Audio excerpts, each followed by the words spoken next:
And you came to prominence in part over your opposition to this law that we just talked about in Canada, proposing the use of preferred pronouns for transgender people. Just for clarity. Mandating them. Yeah. Right. Saying that you should do it. No, that you had to do it. Right, you had to do it by law. But just for clarity, do you think a trans woman is a real woman? Wait a minute. Wait, first of all. I don't really like the way those questions are formulated.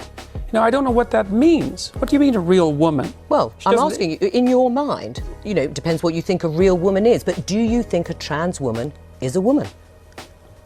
No. Why not?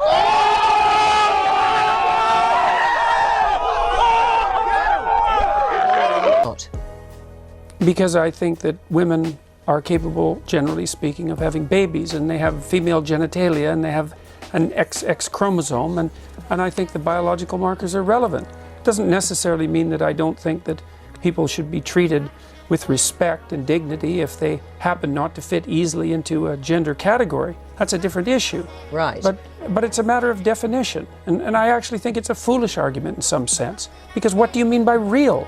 Well, I mean, you've just clarified that, though. You don't think that a trans woman is a woman. And do you think that that is what is behind or explains your opposition to this idea of a law mandating you to use a preferred pronoun, is because you don't actually believe that that's the truth, that a trans woman is a woman, and therefore you can't use that pronoun?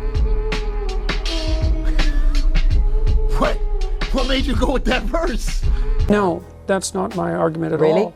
Yeah, really. My argument is that the government shouldn't compel voluntary speech. No, but I know what your argument is, and no, you've but made that's it very really clearly. It. But, no, but that's exactly it. But the motivation behind it. There's no motivation behind it. But you don't believe I wouldn't put is a woman. everything on my online in my life to take the stance I did unless I had thought that through very deeply. And I've thought it through very deeply. There aren't hidden motivations that have to do with some arbitrary prejudice against trans people. Okay. It's pure and simply this.